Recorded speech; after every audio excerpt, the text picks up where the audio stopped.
పూర్తి ఆత్మవిశ్వాసంతో ఉన్నాం. ప్రజల అభిమానం కూడా రోజు రోజుకి అది పెరుగుతోంది, అది కనపడుతుంది. కాబట్టి అటువైపు ఎవరు వస్తారనేది 50% పైన ఓట్లున్న మేము అటువైపు ఎవరు కలుస్తున్నారనే దాన్ని కూడా మేము పట్టించుకోవట్లా. లెక్కలేనితనం కాదు, ఆత్మవిశ్వాసంతో ఉన్నాం. అట్ ది సేమ్ టైం ధర్మయుద్ధం జరగాలని కోరుకుంటున్నాం. ఎప్పుడైతే దాంట్లో లేదో, అసలు అది అవసరమని కూడా అనుకోని చంద్రబాబు తన దారిలో తనకు తెలిసిన విద్యలన్నీ ప్రదర్శించి ఈరోజు నానా జాతీయ సమితిలాగా అన్నింటినీ కూటమిలాగా కట్టుకొని అతుకుల బొంత చేసుకుని, అతుకుల బొంత కూడా గతంలో అతుకుల బొంతన్నా ఏ అతుకుది దాని స్వభావం ఉండేది, ఇప్పుడు అది కూడా లేదు. తను పెట్టిన వాళ్ళ అభ్యర్థులతోనే వస్తుంది. ఈరోజు ఢీకొనాలని చూస్తున్నాడు. అది అసాధ్యమని ఆయనకు తెలుసు, ఆ పార్టీకి తెలుసు, చుట్టూ ఉన్న వాళ్ళకు తెలుసు, ఆ కూటమిలో వాళ్లకు తెలుసు, ఆయనకు తెలుసు, ఆయన దత్తపుత్రుడికి తెలుసు, ఆయన వదిన గారికే తెలుసు. అందుకని దేనికి పోతున్నారు? డెస్పరేషన్తో బూతులు గుర్తున్నారు. రోజు నోరు తెరిస్తే బూతులు తప్ప అసలు ఏం మాట్లాడుతున్నాడో కూడా ఆయన 73 ఏళ్ళు 74 ఏళ్ళు వచ్చి మొన్న ఎక్కడో అంటున్నాడు, జగన్మోహన్ రెడ్డి గారు ఈ భూమికి బరువు అంట, తల్లికి భారం, తండ్రికి భారం. ఏదైతే తన కుటుంబంలో తాను తన తండ్రికి చంద్రబాబు నాయుడు గారు భారము, తన మామకు ఇదైపోయాడు అంటే తన స్వభావం ఏది ఉందో, తన లక్షణాలు చంద్రబాబు నాయుడు లక్షణాలు ఏమున్నాయో అవన్నీ జగన్మోహన్ రెడ్డి గారిలో చూసుకొని తిట్టుకుంటా కూర్చున్నాడు.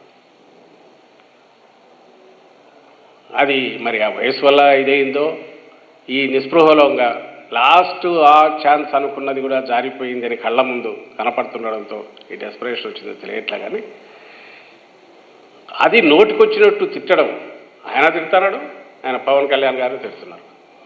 ఏదో తిట్ల మీద వీళ్ళకు పేటెంట్ ఉన్నట్టు, అంటే తిట్టడం వీళ్ళకు మాత్రమే హక్కు ఇచ్చినట్టు. మాకు వాటి మీద లేదు, ఎందుకంటే మేము చెప్పాల్సింది వేరే చాలా ఉంది, చెప్పడానికి చాలా ఉంది, మా కార్యక్రమాలు ఉన్నాయి.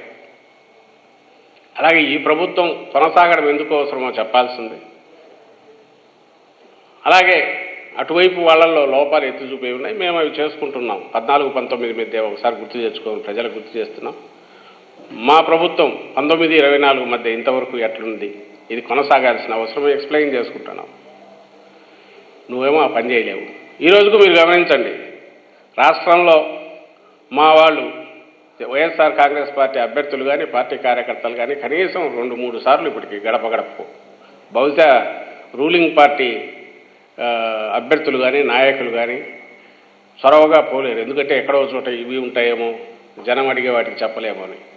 కానీ జనం పిలిచి మా ఇంటికి రమ్మని ఒకసారి పిలుస్తున్నారు, మా నాయకులు వెళ్ళగలుగుతున్నారు. ఎందుకంటే జగన్మోహన్ రెడ్డి గారు తీసుకొచ్చిన విప్లవాత్మక సంస్కరణలు కానీ, ఆ పథకాలు నేరుగా అందడం కానీ, వాటి వల్ల చిన్నపాటి అవినీతికి ఆస్కారం లేకుండా, ఎక్కడ పిల్ఫరేజ్ లేకుండా స్ట్రైట్గా బెనిఫిషరీస్కు శాచురేషన్ బేసిస్ మీద కంటిన్యూస్ ఆన్ డాట్ చెప్పిన టైంకి అందుతుండడం, చెప్పిన హామీ నిలబడడం, ఇవన్నీ అనుభవించి ఎంజాయ్ చేస్తున్న స్వానుభవంలో తెలిసిన వాళ్ళు మాకు జగన్ అన్న కావాలా, మీరు మీ అన్న చేసిన పథకాలు ఇవన్నీ ఇంత బాగున్నాయి, మాకు ఇంకా ఇవి వచ్చినాయి గుర్తు చేసి మరి పిలుస్తున్నారు. రూలింగ్ పార్టీలో ఇంత ఆదరణ రావడం, ఇంత పాజిటివ్ ఇది ఉండడం అనేది బహుశా అరుదుగా ఉంటుంది. అది ఇక్కడ బాగా కనిపిస్తుంది. వేరే తెలుగుదేశం పార్టీ నాయకులు కానీ వాళ్ళు కానీ ఎన్నిసార్లు డోర్ టు డోర్ పోయారు చెప్పమనండి. రూలింగ్లో ఉన్నప్పుడు ఎప్పుడు పోలేకపోయారు, పైపైన అట్లా టచ్ చేసి వచ్చేవాళ్ళు. ఇప్పుడు కూడా పోలేకున్నారు. అపోజిషన్లో ఉండేవాళ్ళు పోగలగాల, ఎందుకు పోలేకున్నారంటే చెప్పడానికి ఏం లేదు. పోతే ఆ చంద్రముఖి దీంట్లో గుర్తొచ్చినట్టుగా 14-19 మధ్య రోజులు గుర్తొస్తాయి.